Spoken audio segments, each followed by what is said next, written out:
Bonjour chers amis, aujourd'hui on apprend à préparer un homard. Dans la préparation, on va avoir la cuisson, on va avoir le décortiquage et pourquoi pas en bonus une petite recette. Et c'est parti!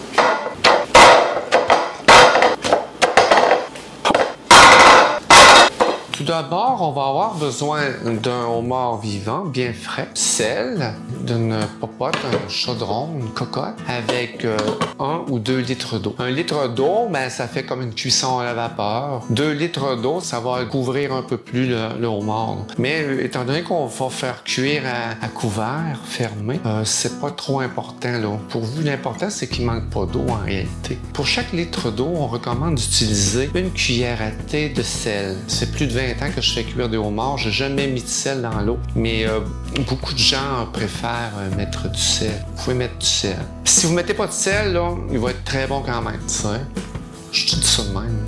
Je prépare déjà mon eau, je la fais bouillir, ça va quand même plus vite pour moi. J'ai 1,5 litre d'eau. Lorsque l'eau va bouillir à gros bouillon, c'est là qu'on va introduire notre crustacé. Là, je vais mettre 1,5 cuillère de sel. À chaque fois qu'on ajoute un élément à un liquide comme l'eau, ça va bouillir plus vite. Le sel fin, c'est parfait. Le seul inconvénient, c'est que le sel fin prend beaucoup d'humidité. On va faire bouillir ça. L'eau bout à grand bouillon. On va maintenant insérer notre petite bête. Moi, je le flatte un petit peu pour le calmer, là. Doucement, là, tu sais, là. Qu'il se détende les bras vers le bas. Juste avant de le plonger, là. Tu sais, là, je donne quand même la sensation, là, de dormir, là, tu sais. Là, je le plonge la tête en bas, comme ça, à mon chaudron. Puis je mets le couvercle dessus. Aussitôt que l'eau va recommencer à bouillir, là, on va calculer 9 minutes pour 450 grammes, c'est-à-dire 9 minutes pour une livre. Ensuite, pour chaque quart de livre, pour environ à chaque 115 grammes de plus, là, vous pouvez ajouter à ce moment-là 1 minute de cuisson. Et voilà, c'est prêt. On va maintenant retirer notre petit crustacé. Et voilà. Je vais vous montrer quelques outils qui peuvent être utiles pour décortiquer le homard, mais qui ne sont pas obligatoires. Vous n'avez pas besoin d'avoir votre parfait kit de décortiquage de homard. Vous pouvez l'avoir si vous voulez. Si vous avez ce genre de pince à la maison, ça peut être très utile. Si vous avez ce genre de ciseaux pour le jardinage, cette petite fourchette, ça peut être très utile. Une fourchette comme ça. Si vous avez une paille, ça aussi, ça peut être utile. Vous voyez, on n'a pas besoin de grand-chose. Un couteau, vous n'êtes pas obligé d'avoir un couteau comme ça non plus. C'est pas obligatoire parce que si vous utilisez ce genre de ciseaux, vous n'avez pas vraiment besoin de celui-là.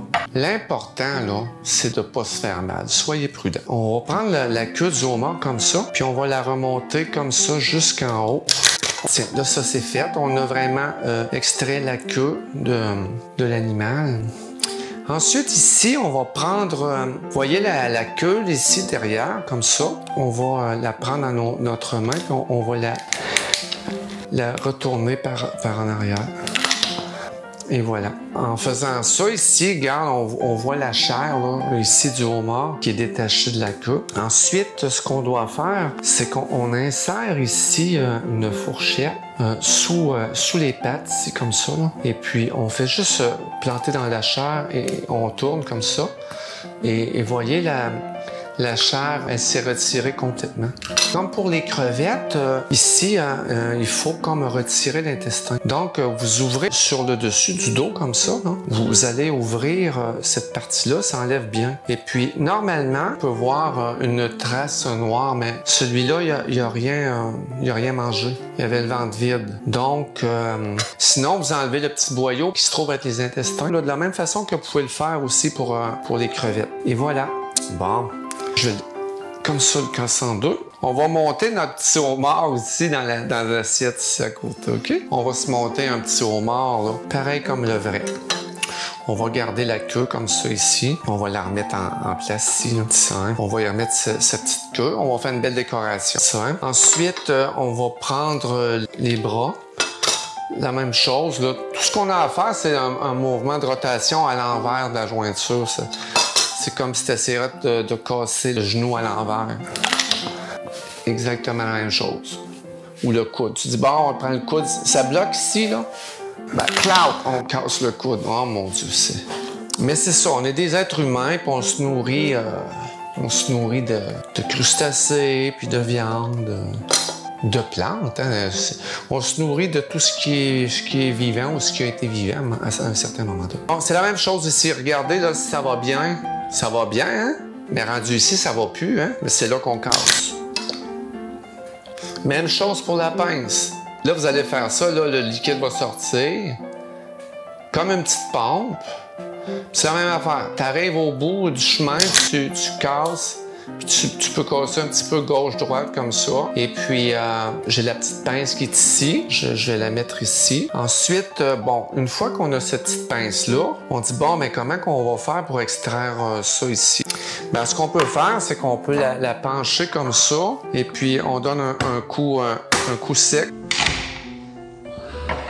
Comme ça. Et puis, avec l'aide de tout ça ici, on va la retirer. Bon, tu vois.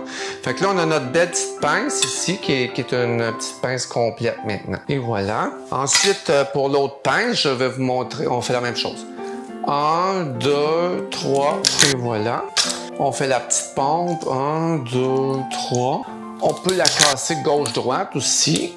Moi, j'essaie toujours de sauver, de ne pas la briser, mais c'est pas tout le temps facile. Et voilà, cette couche-là, bon, là, je l'ai mieux. Ici, tu vois la petite patte, elle est là. Cette fois, je vais prendre cet outil. Tu vois-tu? J'ai donné un coup par là. Ici, il faut que tu le soles juste sur le bord, hein, parce que c'est une grosse carapace.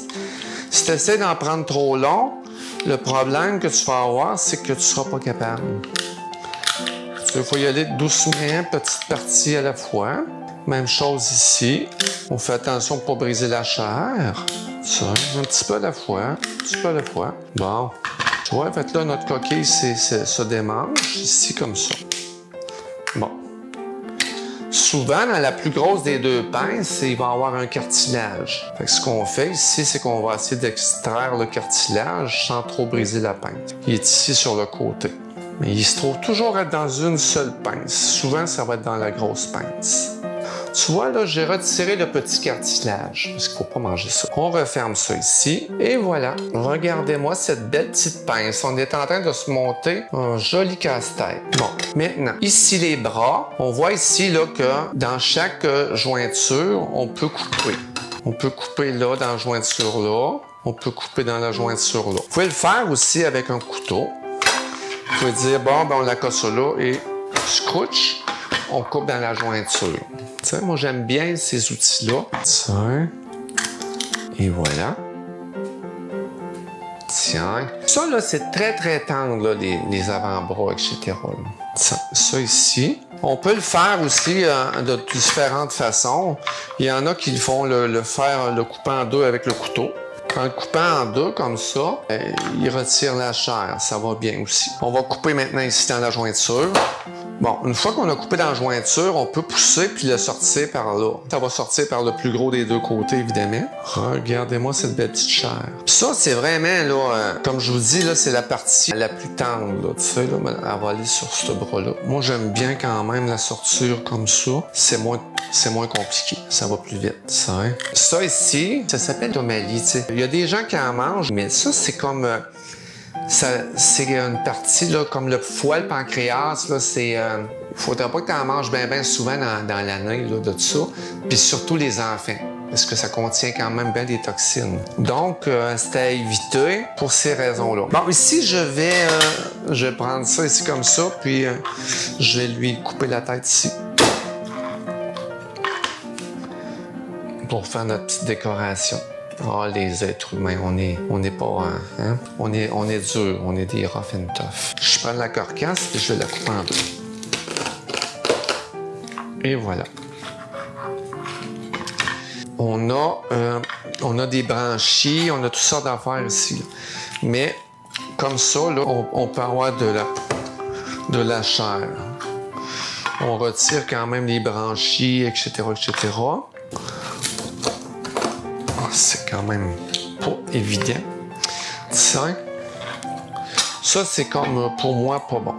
Ensuite de ça, ici, là, Là, on peut récupérer des morceaux de viande. Vous voyez ici, là, comme ça, ici, là, c'est de la belle chair. Mais c'est de la chair tendre. On en a, là, ici, là, à la jonction des pattes, là. Mais tu sais, il faut tout aller chercher ça, petit morceau par petit morceau, etc. Bon, il faut avoir une certaine patience là, pour ça. Mais j'ai quand même une certaine patience. Je suis patiente. Comme ça, là, on le voit là, qu'il a la viande. Regarde, la viande est ici. Ça. On va la chercher, quand même des beaux morceaux de viande. Ça, c'est des branchies, c'est pas comestible. Bon, OK. Ça suffit pour ça. Ça, encore un petit peu. Quand on mange du homard là, en canne, là, souvent, les gens qui vont manger ça, c'est ça. C'est décortiqué là, dans des machines. C'est tout passé dans des genres de broyeurs. Puis c'est là qu'ils récupèrent toutes ces petites viandes-là, justement. Ici, les pâtes, c'est la même chose. Là. À chaque fois que tu fais une jointure, là, il y a une possibilité d'avoir de la nourriture. Mais comme je vous dis, puis ça, c'est la même chose, les petites pinces ici. Ça. Mais c'est du travail. Si vous êtes prêt à travailler, là, c'est là qu'on peut utiliser ici comme une petite paille. Là, tu vas prendre la petite paille, là, puis tu vas l'insérer dans ta petite pâte. Là. Fait que là, avec la paille ici, regarde, on réussit à aller chercher un beau morceau de chair. C'est quand même pas laid. Ça, ici, on peut le mettre en avant de notre petit homard là, qu'on a arrangé. Là, notre petit homard aussi, là, justement, on va y faire des petites pattes. Là, on ne récupérera pas chacune des petites pattes parce qu'on va se faire un beau petit homard. Là, on va récupérer juste l'essentiel. On se fait un petit homard comme ça. On va y mettre deux autres petites pattes. Là, ça, comme ça. Puis comme ça. Tiens. Mais regardez-moi ce beau petit homard, comme il est beau! Il y a plusieurs écoles, mais ici, c'est une bonne école. Comme là, ici, là, c'est quelque chose que vous n'aurez jamais vu peut-être. C'est que tu commences à utiliser la petite pince comme ça, là. Tu appuies comme ça, puis regarde, ça vient tout seul. Et voilà. Fait que là, tu as des beaux morceaux de chair comme ça ici, que tu peux remettre en avant comme ça. C'est la même affaire. Là. On casse ici. On pousse dans la direction du trou qui est le plus gros. Pour que ça sorte bien. Si tu pousses en direction du petit trou, ça va faire un entonnoir. Tu vois ici, là, regarde. Oups. Tiens. Fait que moi, j'utilise comme ça. Je commence à pousser comme ça. Et voilà, regardez-moi ça. Mais toute cette petite chair-là, elle est gratuite. Elle est gratuite. Et voilà, pour faire nos lobster rolls, on va avoir besoin évidemment de notre homard, 2 tranches de cornichons sucrés, 2 oignons verts, 1 cuillère à soupe de mayonnaise, 1 cuillère à thé de relish. Puis on va tout brasser ça ensemble. On va commencer par notre oignon vert. On va le hacher finement.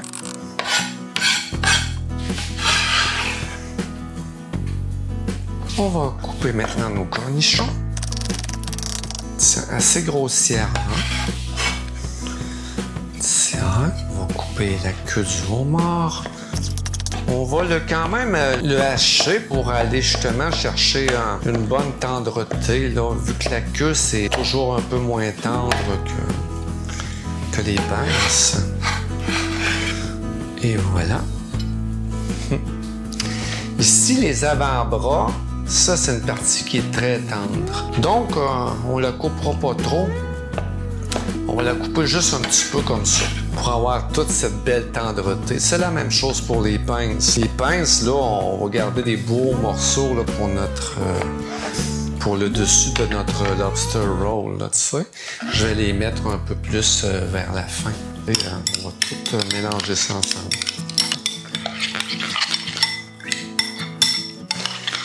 Juste ça de même, c'est très très bon, vous allez voir. Pour notre pain bonne, on va avoir besoin d'une grosse gousse d'ail ou 2 petites gousses d'ail. Parce qu'on va faire cuire notre pain dans de petits beurre à l'ail qu'on va savoir confectionner. On va essayer d'hacher finement notre ail.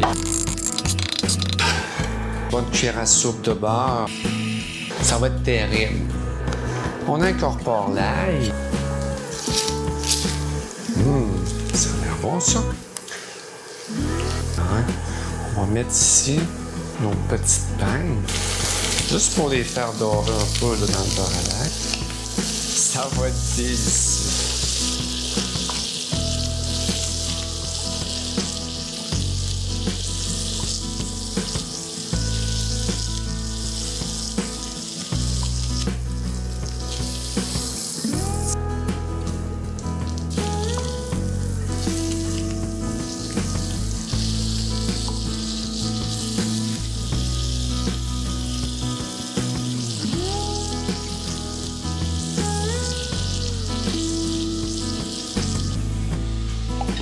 Regardez-moi ça, c'est bon. On va juste verser un petit peu de beurre à l'ail.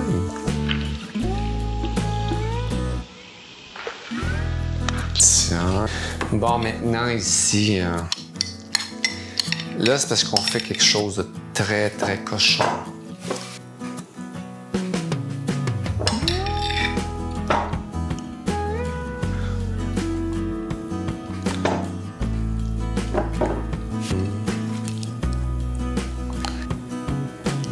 C'est malade, ça. Non, mais regarde-moi ça. Non, mais regardez-moi ça. Regarde. Hein? Une guédille au mort. Extraordinaire. Oh, wow. Oh,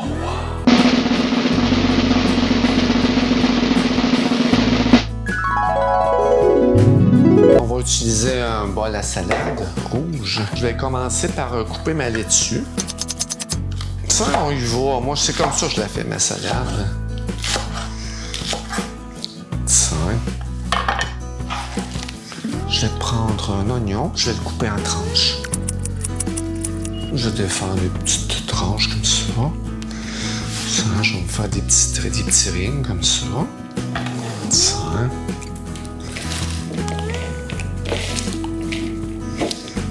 On a une petite tomate ici.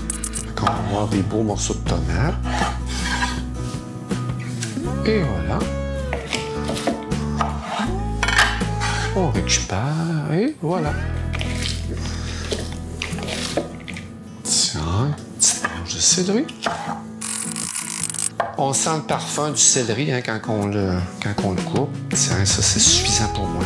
Il y a une saveur prononcée d'oignons et de tomates. On va ajouter ici des petites fines herbes, un peu de ciboulette et de persil. Persiboulette. On commence de plus en plus à avoir des saveurs d'été, là, tu sais. C'est le fun. Moi, j'ai un petit potager, je vous le montrerai. J'ai du basilic, de la ciboulette, de la coriandre, du persil, du thym, évidemment. Après ça, ben c'est ça, j'ai des tomates, j'ai des capucines. Hein, j'aime bien les capucines. Je fais du pesto de capucines, je fais toutes sortes d'affaires de capucines, là, tu sais. Je les mange, je les mets souvent dans mes recettes, les capucines, tu sais. Ça, ici, ma mangue, je fais des incisions. On fait quand même une belle salade d'été, quand même assez complète. Ce que j'aime bien faire aussi, c'est mettre de l'avocat quand j'en ai. Là, j'en ai justement. Je vais en mettre. Parce que là, ma maman vient inviter ma maman à manger du homard. Tiens. Tiens. Belle petite assiette de fruits, là, tu sais, avec un beau petit homard comme ça. Puis la salade. Je vais préparer ici mes 2 bols de salade. Une belle salade d'accompagnement. Ça, tiens, et voilà. Tiens, une belle petite assiette, comme ça, comme ça. Comme ça, comme ça, comme ça.